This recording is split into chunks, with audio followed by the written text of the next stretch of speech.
History number 1. I never wanted to return to that house, not after what happened when I was a kid. But when my sister Claire sent me an invitation to her engagement party there, I had no choice. The house had been in our family for generations, an old Victorian monster standing alone at the edge of a dying town. My grandfather used to say the house had a soul, that it remembered everyone who lived in it. I never thought much of that, until the night I woke up with bloody hands when I was 10 years old. No one ever figured out what happened that night. Not my parents, not the doctors, not even me. I still don't remember. But after that, I refused to sleep in the house ever again. Now, nearly 20 years later, I was being dragged back. Claire had inherited the place and wanted to celebrate her engagement there, turning it into something joyful. She always said the house wasn't cursed, that it was just misunderstood. But I knew better. The moment I stepped through the front door, the air changed. The scent of aged wood and something faintly metallic filled my nose. The grand staircase loomed ahead, the same dark oak steps I once ran down in terror, the same walls that once whispered my name in the dark. Claire greeted me with a tight hug, her fiancé, James, smiling beside her. They had decorated the house beautifully, stringing warm lights around the high archways, setting up tables with expensive wine and hors d'oeuvres. But none of it mattered, because the moment I looked up at the second floor railing, I saw something that made my stomach drop. A figure stood there, a shadowed outline, barely visible in the dim light, watching, waiting. No one else seemed to notice. The house remembered me. I blinked, and the figure was gone. The whisper sent a shiver down my spine. It was soft, almost gentle, yet it carried something else beneath it, something wrong. I scanned the crowd, searching for any sign that someone else had heard it, but the party continued as if nothing had happened. Laughter, the clink of glasses, the hum of soft music, completely normal. But I wasn't imagining it. The whisper had come from upstairs. I took a slow step toward the grand staircase, every instinct screaming at me to stop. I shouldn't go up there. I knew that. And yet, I had to. With each step, the sounds of the party faded behind me, swallowed by the thick silence of the second floor. The air felt colder here, the wood beneath my feet creaking softly as if reacting to my presence. The hallway stretched before me, lined with closed doors. Dusty portraits hung on the walls, faces of long-dead relatives, their eyes following me as I moved forward. I stopped in front of a door at the end of the hall. The door. It was the only one that had ever been locked in this house, the only one my parents told me never to open. As a child, I used to press my ear against it, convinced I could hear something breathing inside. Now, standing in front of it again, I realized something that made my stomach tighten. The door was unlocked. I reached out, my fingers trembling as they brushed against the old brass handle. The moment I touched it, a chill shot up my arm, and for a split second, I swore I felt a hand grasp my wrist. I yanked my hand back, my breath catching in my throat. Then slowly, the door creaked open on its own. The darkness inside seemed endless, swallowing what little light spilled in from the hallway. And then I saw it. A figure standing just beyond the threshold, tall, motionless, staring at me with hollow black eyes. A cold sweat prickled my skin as I forced myself to smile, to pretend I hadn't seen anything. Claire would just laugh it off, call me paranoid. I didn't want to ruin her night. Still as creepy as ever, huh? I joked, trying to steady my voice. Claire rolled her eyes. Oh, come on. It's just a house, Ben. James chuckled. Honestly, I don't get why you and Claire used to be so scared of this place. He sipped his wine, completely at ease. It's just a little old old-fashioned. Old-fashioned? Remember, this house was something else entirely. Guests arrived in small waves, filling the rooms with laughter and conversation. The music played softly in the background, clinking glasses and cheerful chatter drowning out the house's usual silence.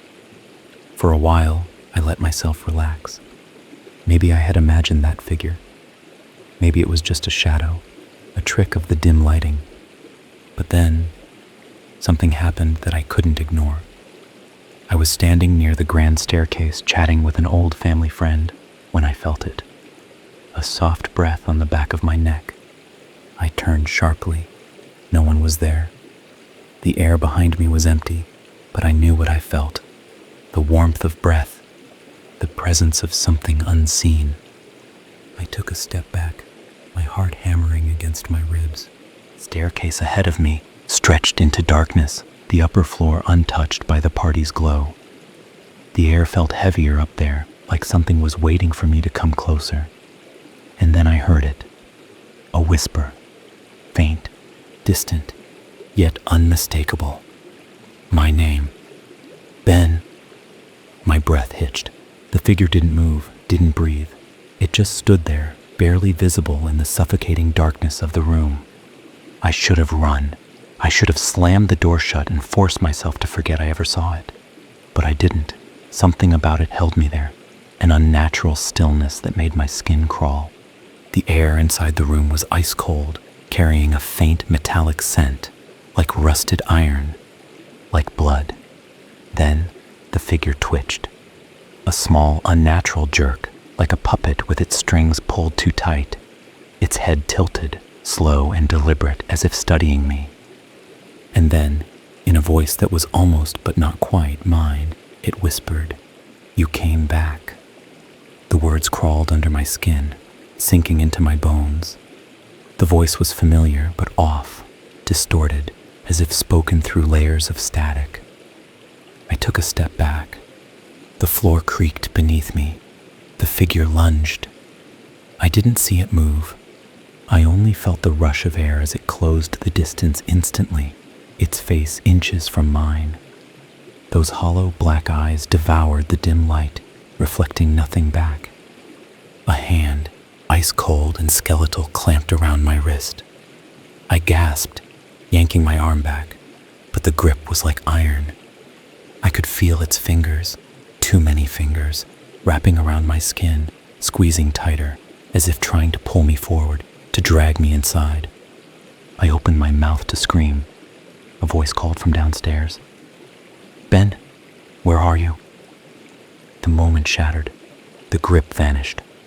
The room was empty, but the door was still open. And I knew, something was still inside, watching, waiting. I slammed the door shut and stumbled back, my heart pounding so hard I thought it might burst. My wrist was ice cold where it had grabbed me, the sensation still burning into my skin.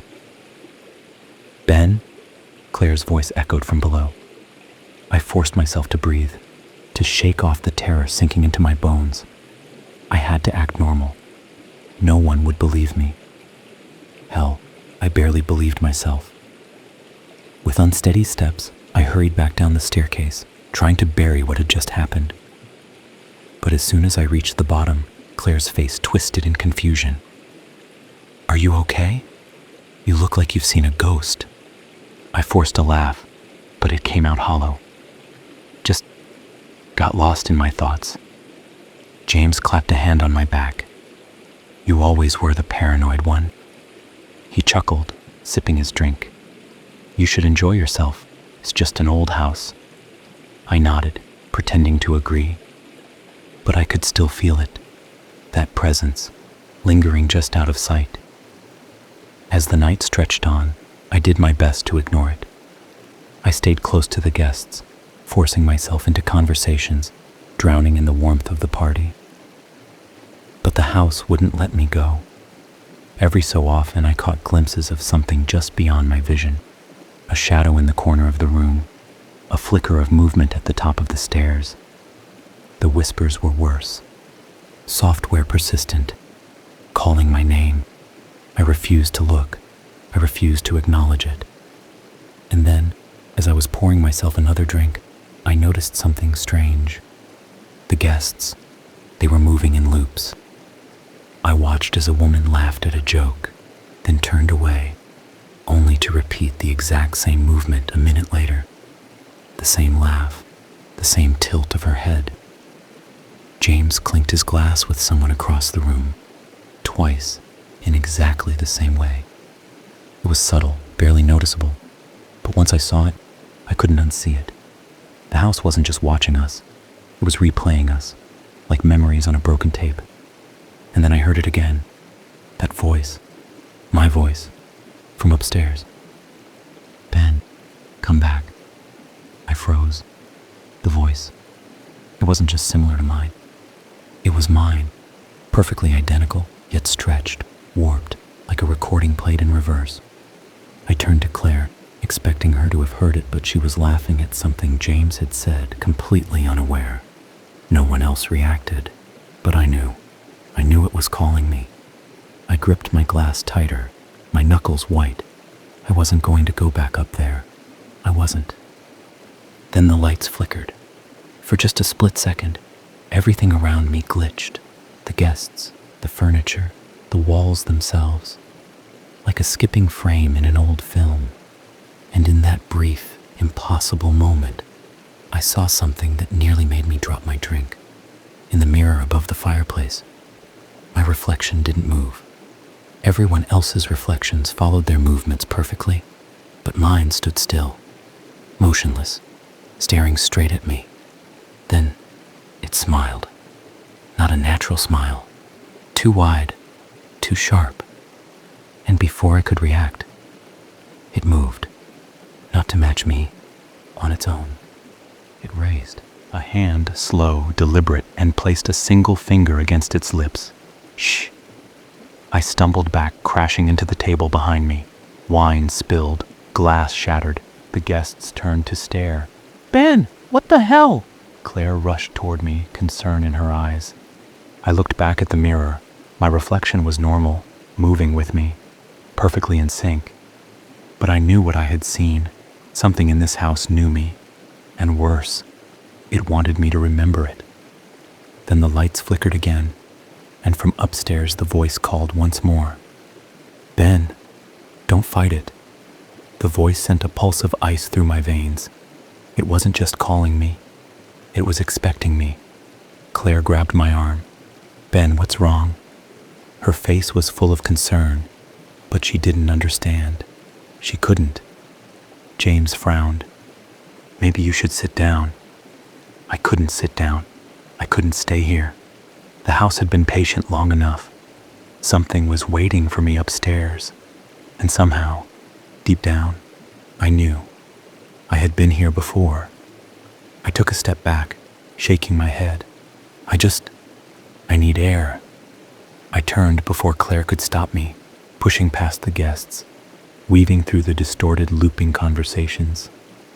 I didn't care if I looked crazy. I had to know the truth. Each step up the grand staircase felt heavier, as if the house itself was pressing down on me. The second floor stretched into suffocating darkness. The door at the end of the hallway stood open, waiting. I stepped inside. The room was different now. No furniture, no dust, just black walls stretching endlessly, as if the house had hollowed itself out from the inside. And in the center stood me. Not a reflection, not a shadow. A perfect copy of myself, standing still, staring at me with hollow black eyes. It tilted its head. Ben, it whispered. I remember now. Do you? Something inside me snapped. Memories, fragmented, broken, rushed back all at once. Blood on my hands. A dark room, a whisper in my ear. Let me in. I had done something as a child, something terrible, and the house had never forgotten. The thing that looked like me took a step forward. You let me in once, it said, voice stretching into a twisted mockery of my own. Do it again. I felt my body locking up, my breath caught in my throat. I couldn't move, Couldn't scream. It reached for me, and the moment its hand touched my chest, the house swallowed me whole. Darkness, not just the absence of light, but something deeper. A black void that stretched forever, pressing into my skin, into my mind. I tried to move. Nothing. I had no body, no breath, only awareness. And then, a whisper. "It's your turn now." Something shifted. The darkness peeled away, and suddenly, I was back in the house, standing in the middle of the party. The guests were still laughing, drinking, talking. The lights were warm, the air alive with chatter. But something was wrong. I turned, searching for Claire. There she was, smiling, holding James's hand. Then I caught sight of the mirror, and my stomach dropped. My reflection wasn't smiling. It wasn't moving at all. It stood completely still, staring at me with hollow black eyes. And then, it turned and walked away. Away from the mirror, away from me. I opened my mouth to scream, but no sound came out. Because that's when I realized I wasn't Ben anymore. I was watching from the outside. I was the reflection now. And as I pounded against the glass, screaming for someone, anyone, to notice, I saw Ben, my copy, my replacement, smile at Claire. He raised a glass. "To the future," he said, his voice smooth, easy. Claire and James cheered, clinking their glasses against his. The party continued. No one noticed that I was gone. No one noticed that the house had taken me. And behind the glass, trapped in endless darkness, I felt the house watching, waiting for the next one. History number 2. I always hated the ocean. Something about the way it stretched out into endless darkness, the way it swallowed everything beneath its surface, always unsettled me. Maybe it was the silence of it, the idea that just a few meters below, something could be watching you, drifting unseen in the cold black depths. But when my best friend Eric invited me on a deep-sea diving trip, I couldn't say no. He had been planning it for years, one of those extreme dives, miles off the coast, where the water turns midnight blue and the ocean floor is so deep it might as well not exist. A once-in-a-lifetime experience, he called it. I had my doubts, but I also had something to prove, so I said yes. The boat rocked gently on the waves as we suited up. Eric was thrilled, practically bouncing with excitement as he double-checked the oxygen tanks and safety gear. Our guide, a quiet man named Daniel, didn't say much. He just gave us a slow nod before motioning toward the edge of the boat. "Stay close," he said, "and whatever you do, don't go too deep." Eric laughed. "That's the whole point, man." Daniel didn't smile. I hesitated at the edge, staring down at the water. It was too dark, too still. Then Eric jumped. His body sliced through the surface, disappearing into the abyss. I swallowed my fear and followed. The water was freezing. Even in my wetsuit, I could feel it creeping into my bones. The sunlight above rippled and distorted, fading as we descended. Eric was ahead of me, moving effortlessly, his flashlight cutting through the blue. I kicked forward, trying to ignore the growing sense of unease pressing against my chest. The deeper we went, the quieter it became. Just the sound of my breathing, just the distant pressure of something unseen. Then, after what felt like forever, I saw it. A massive gaping trench, a wound in the ocean floor, stretching into blackness. Something about it made my stomach churn, the way the edges curved inward, like an open mouth, waiting. Eric's voice crackled through my headset. "Dude, you seeing this?" I barely managed to respond. The darkness inside the trench felt wrong. And then, something moved. Not a fish, not a shadow. Something big, something waiting. I wanted to turn back.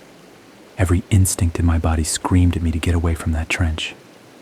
The water around it felt colder, heavier, like the ocean itself was warning me to stay out. But Eric? He was already swimming toward it. "Eric!" I hissed into the headset, my voice trembling slightly. "Maybe we should—" "Dude, we have to check this out," he interrupted, his excitement undeterred. "This trench isn't on any of the maps. This could be a completely undiscovered zone." My fingers clenched around my flashlight. Undiscovered. Right. Maybe there was a reason for that. Still, I followed, reluctantly. The closer we got, the stronger the sense of wrongness became. The walls of the trench were smooth, unnaturally so. No coral, no signs of sea life, just a vast, empty descent into the abyss. It was like something had scraped it clean. Then, Eric's light flickered. A glitch, maybe, a small malfunction, but my stomach twisted anyway, because mine flickered too. For a fraction of a second, everything went black. When the lights came back, Eric was gone. My heart seized. "Eric?"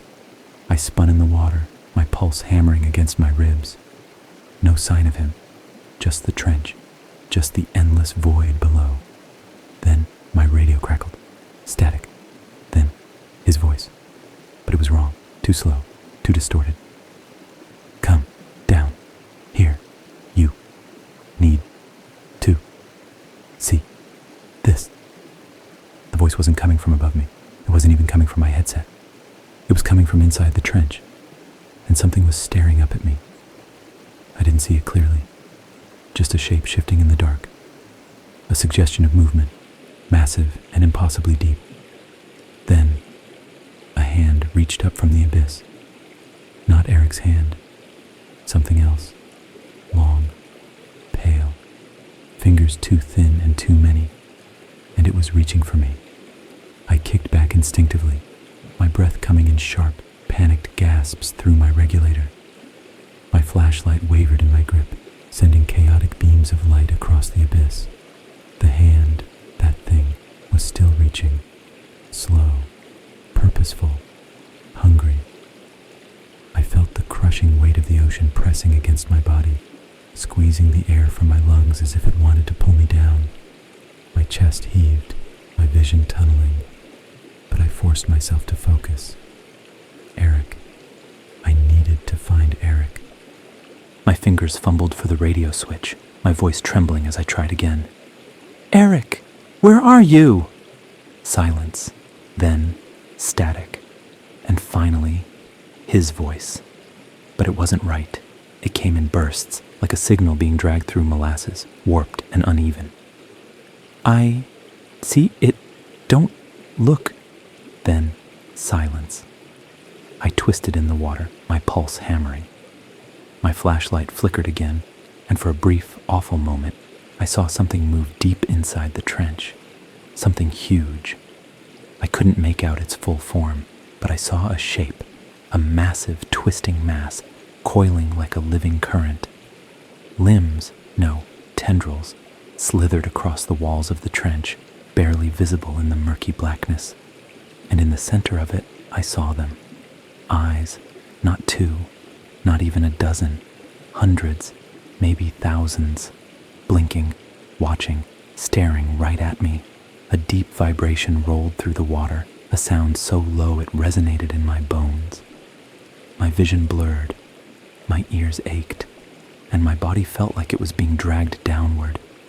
I fought against it, kicking hard, trying to swim backward, but something brushed against my leg.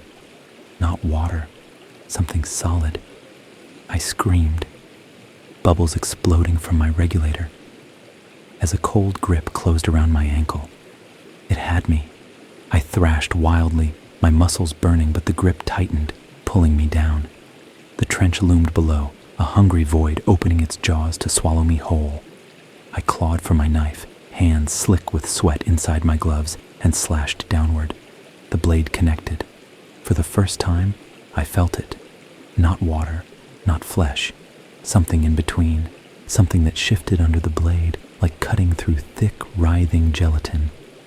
A deep, inhuman shriek rippled through the water. The grip loosened.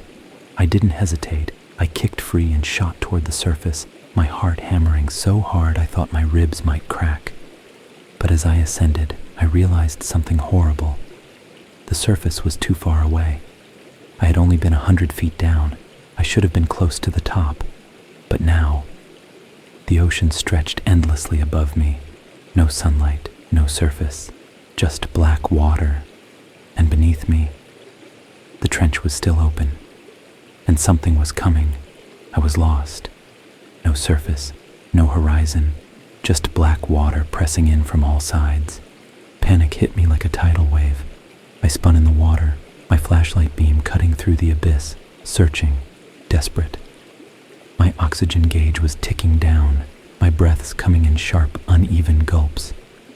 This wasn't possible. I had been close to the surface. I had seen the sunlight before. But now there was only endless dark. Then, a shape moved below me. I turned the flashlight downward and saw it. It was rising, a massive pulsing form, shifting and growing. I still couldn't see its full shape, but the eyes, they were everywhere.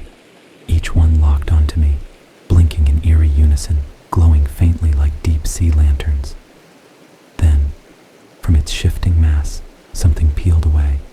A figure, human-shaped. For a second, my heart stopped. Eric. He was floating there, suspended in the water just ahead of me. His body was still, arms limp, his head tilted slightly upward. His wetsuit looked pristine, no damage, no sign of injury. But something was wrong. His mask was gone, yet he wasn't choking, wasn't gasping for air. His mouth was slightly open, his lips moving, whispering something. My radio crackled again. "Come down." It was his voice, but I didn't believe it. Not anymore. The thing below us, it wasn't just watching. It was calling. Eric twitched.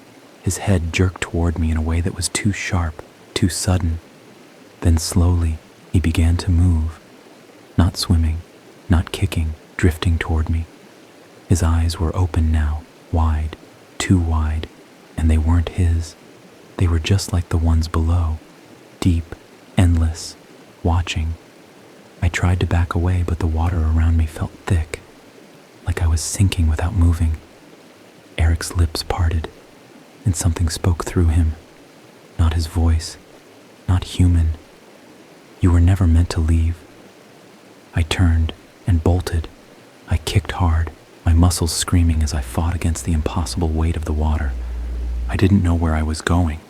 There was no surface, no up or down anymore, just escape. The whispers behind me grew louder. Then, a shadow fell over me. I looked up, and there it was, the surface. But something was wrong. The water wasn't fading into light. The surface was closing, like an eye shutting. And I was still inside. I was trapped. The surface, if it had ever been real, was closing above me. The water pressed in from all sides, turning thicker, heavier, like a living thing trying to swallow me whole. And below, the thing in the trench was still rising. I could feel it now, not just see it, but feel it. A pressure, an ancient weight pressing against my skull, my ribs, my lungs, like the ocean itself had become aware of me. I turned my head. Eric was still there, floating, staring. His mouth was moving, but the voice I heard was not his. "There is no surface." My stomach clenched. I kicked harder, ignoring the burning in my muscles, the way my body screamed for oxygen. My regulator was working, but it wasn't enough.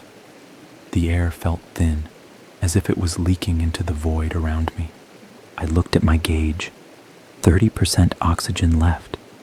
Not enough to waste time. Not enough to survive. I twisted, scanning the endless dark, searching for anything, any direction I could go that wasn't deeper. And then I saw it. A light, faint, distant. Real. I didn't think, I swam. Eric, or whatever wore his body, didn't stop me. He just watched. As I swam, the water around me shifted. The whispers turned into something else. A sound, a deep, resonating hum, like the voice of something too massive, too ancient to speak in words. It vibrated through my bones, rattling my teeth, my skull, my very sense of self. I pressed forward, my eyes locked on the light. It flickered, then split into two. My stomach dropped. They weren't lights. They were eyes, and whatever they belonged to, it was getting closer. The eyes blinked, not in unison, not like a normal creature, one after the other, slowly, deliberately, and I knew, whatever it was looking directly at me. I stopped swimming. I had to. Somehow I understood that if I moved, if I tried to escape now, it would follow, or worse, catch me. The humming sound in the water grew deeper, vibrating through my chest, pressing into my ribs. Then, something spoke. Not in words, not in sound. It was inside my head, a voice that wasn't a voice, a thought that wasn't mine. You are not supposed to be here. My breath hitched. I felt something curl around my ankle. Not solid, not liquid, something in between. It wasn't holding me, not yet, but it was there, waiting, testing me. I forced myself to speak, my voice a trembling whisper through my headset. Please, I just want to go back. Silence. The humming faded. The water shifted. For a moment I thought, hoped that it would let me go. Then it spoke again. You already belong to the deep. Something yanked me downward, hard. I screamed, bubbles exploding from my regulator as I plunged toward the abyss, the trench below yawning wide like a hungry mouth. The water was no longer water. It was something else, thicker, alive. The eyes followed, unblinking, watching me fall. And above me, the surface was gone. There was no escape, only the deep, and it was waiting. I plummeted. The water around me felt less like liquid and more like something alive, something shifting, pulling me down, down, down. I fought, kicking, thrashing, clawing at the crushing void. My limbs burned, my vision blurred, and my thoughts became frantic, animalistic. I was going to die here. Then, through the suffocating darkness, I saw it. The trench. No, not just a trench. A maw. The walls of the abyss were no longer smooth rock, but something that moved, that pulsed like flesh. The deeper I sank, the more I could see. Tendrils stretching like veins, writhing, twitching. A body so vast it could never fit within the limits of human comprehension. And then, it opened its eyes. Not two, not a dozen, thousands, stretching endlessly across the trench walls, blinking in slow, eerie unison. I wasn't falling into an abyss.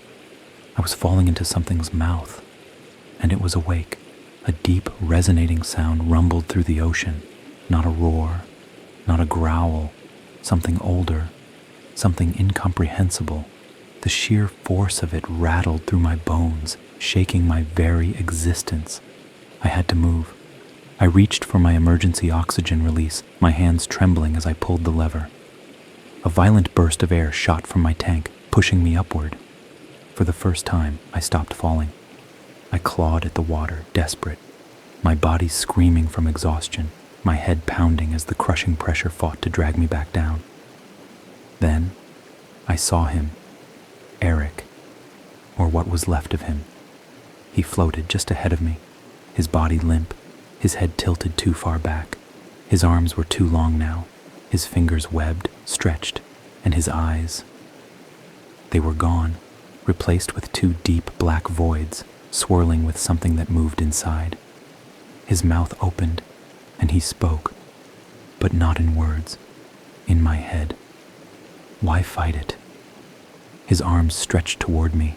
I kicked upward, lungs burning, the last of my air slipping away in ragged bursts. Almost there. The trench below shuddered, the monstrous thing inside it shifting, watching. It didn't chase me. It didn't have to. It had already won, because the deep never lets you go. I kicked harder, my legs burning, my lungs screaming for air. The water around me was thick now, resisting my every movement, clinging to my limbs like something alive. Below, the trench shifted, its 1,000 unblinking eyes watching me go. It didn't reach for me. It didn't need to. It was waiting. It knew I would come back. Eric, or what remained of him, was still floating beneath me. His arms hung limply at his sides, his body half consumed by the darkness. His lips moved again. But I didn't listen. I wouldn't let this thing drag me down with him. With a final, desperate burst of strength, I reached for my inflation valve and pulled it, hard. My body rocketed upward. I couldn't see, couldn't think. My head pounded, my vision swam, and a sharp pressure built behind my eyes. I was ascending too fast. My brain screamed warnings about decompression sickness, about what would happen if I surfaced too quickly. But I didn't care. I had to get out. I felt the last tendrils of something cold brushing against my feet, one final attempt to pull me back down. Then, light. I exploded through the surface, sucking in a desperate, ragged breath as the sky burned white above me. The boat was there. Daniel was screaming my name. I barely registered him hauling me onto the deck before my body collapsed, shivering, trembling, my lungs heaving. The ocean around me was calm. The sky was clear. It was like nothing had ever happened, like the deep had swallowed my horror whole, leaving only me as a broken, gasping reminder. I spent 3 days in the hospital. Decompression sickness, oxygen toxicity, shock. They told me I was lucky to be alive. They asked about Eric. I told them what I could. They didn't believe me. A week later, the Coast Guard conducted a search. They found nothing. No body, no signs of him, not even his dive gear. It was as if the ocean had never given him back. It's been months now. I still hear the humming in my dreams. Still wake up gasping for air, feeling phantom fingers wrapped around my ankle. I don't go near the water anymore. I don't even look at it, because I know what's down there, and I know that it's still watching, waiting, because when the deep takes you, it never really lets you go. If you have a story to share, feel free to leave a comment. I might feature it in a future video. If you enjoyed this story, don't forget to subscribe so you won't miss the next ones. More terrifying tales are coming soon.